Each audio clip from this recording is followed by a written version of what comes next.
Sveiki! Šodien sūtām plakanšūvi mašīnu uz īriju.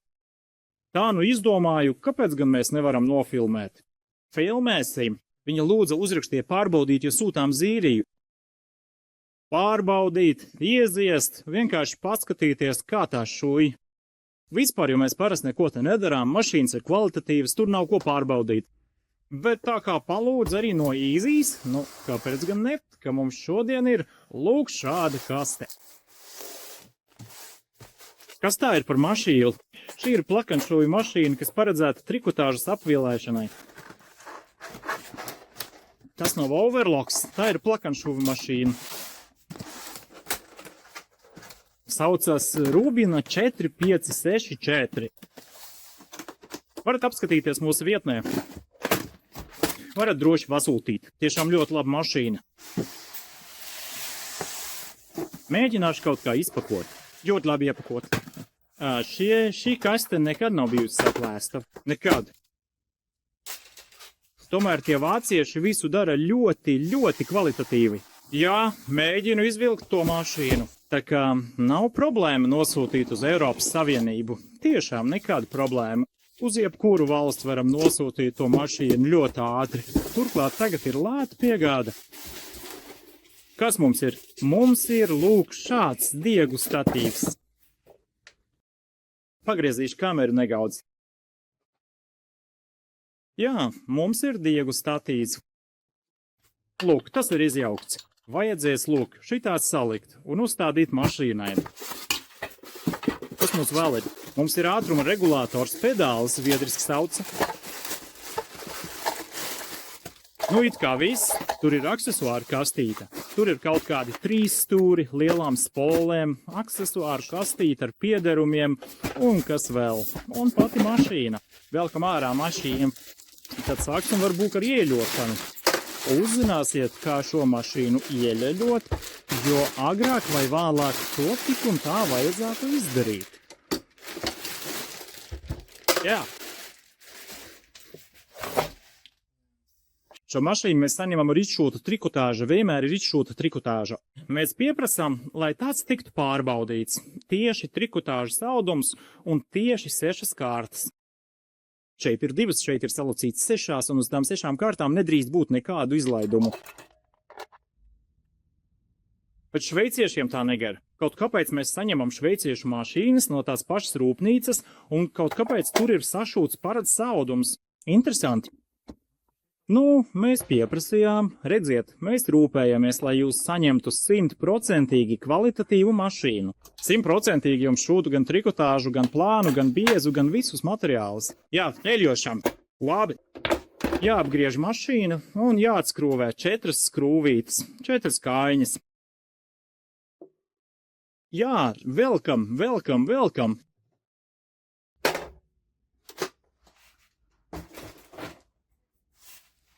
Ko tālāk? Nu, re, tas ir viss mehānisms šeit. Vienkārši paņemam to galveno vārstu, uz tās ir visādi virzuļi, šarnīri. Tas viss ir jāieļo.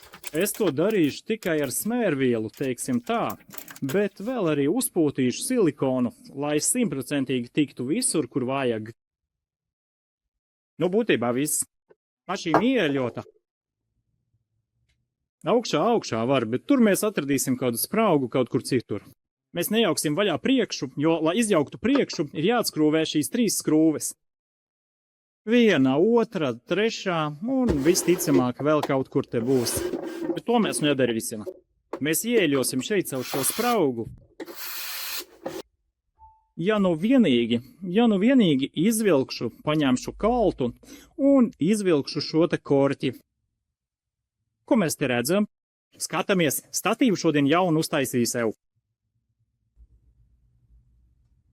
Ar magnētu, lai būtu labāk. Jā, nu tad lūk, šo korķīti mēs atvērsim ar kaltu. Ļoti labi izvelkas, bet pats nekrīt ārā. Un varam atvērt priekšējo paneli. Jā, tad te arī varam kaut kā uzpūst. Nu, it kā viss, mašīna ieļota. Mēģināsim šo. Pagaidi, vajag taču salikt kopā. Droši vien, jā, mēs noņemam to apakšu. Te ir tāds mikroslēdzis, kas atslēdz mašīnu, kad ir atvērts vāciņš. Re, šis priekšējais. Bet mēs arī esam to uzlabojuši tā, lai lietotājs pats varētu izjaukt un ieļot, lai tas būtu vienkārši, lai nevajadzētu to mikroslēdzi tur kaut kur pielāgot, meklēt to pozīciju, kur tam ir jānostājas. Vienkārši noņemat apakšējo paneli un pieskrūvējat un viss, un nekas vairāk. Nu re, viss, mašīna ir ieļota. Varam salikt aktiprī. Tā ļoti labi saliekas kopā.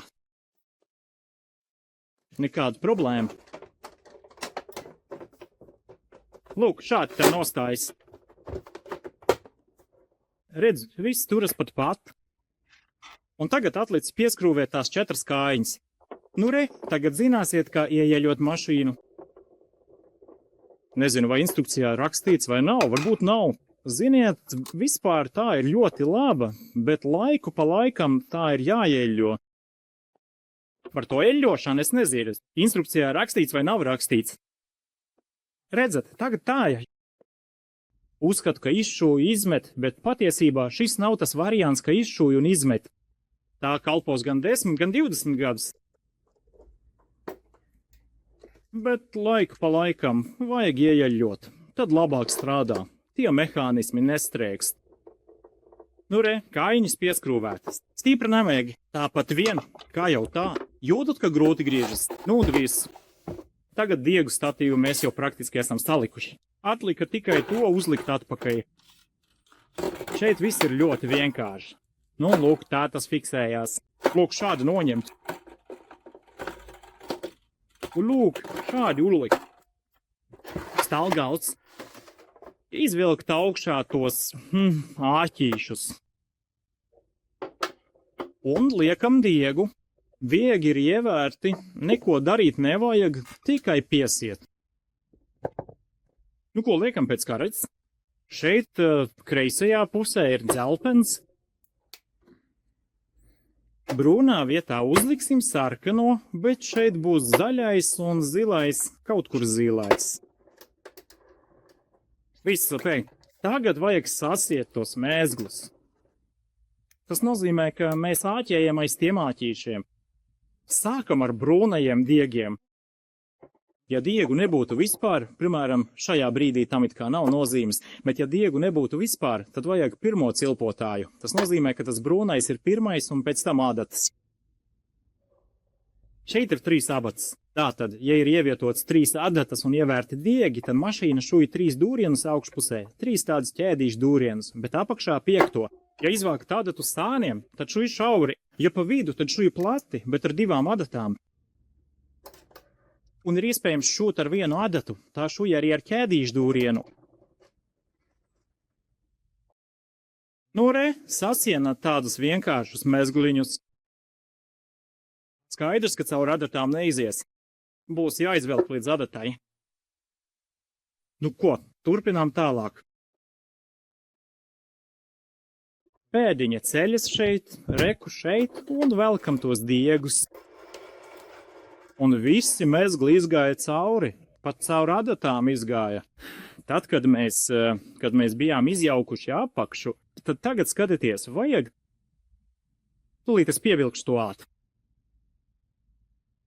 Vajag ievērt.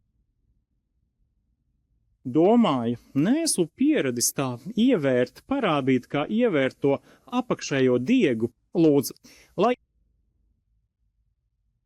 Jā.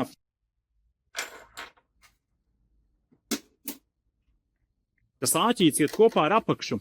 Tad tagad šeit paņemam un aizāķējam gan aiz atsperītes, gan aiz āķīša. Un šūšanas laikā šī atsperīte lūk tā kustēsies. Jā, tai jābūt aizāķētai aiz atsperītes. Vispār viss, mēs varam šūt.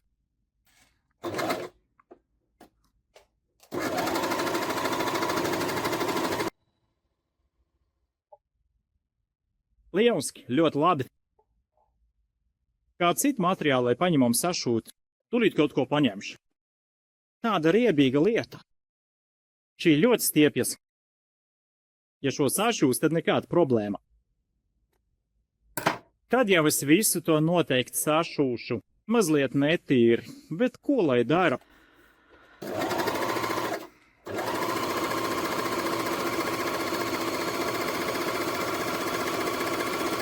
Bieži jautā, kā izvilkt audumu, jo ar overloku jūs varat iziet cauri tukšai pēbiņai.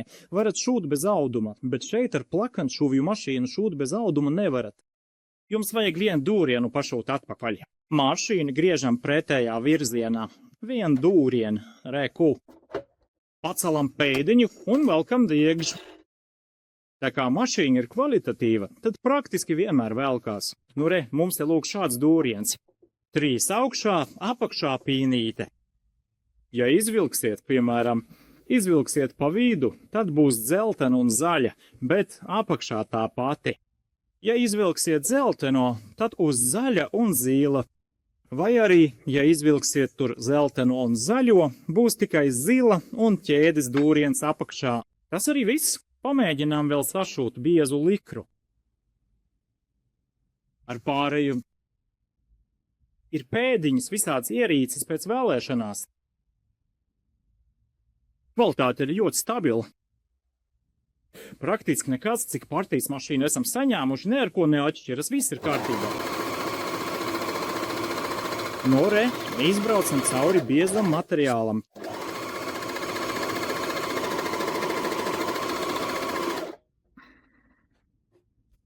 Nekāda izlaiduma. Viss kārtībā. Šodienai tas arī viss. Ar jums kopā bija Gaigoris, šujmašīnu meistars. Uzspiediet patīk, padalieties ar šo video ar saviem draugiem un paziņām. Un šodienai tas arī viss. Visu labu!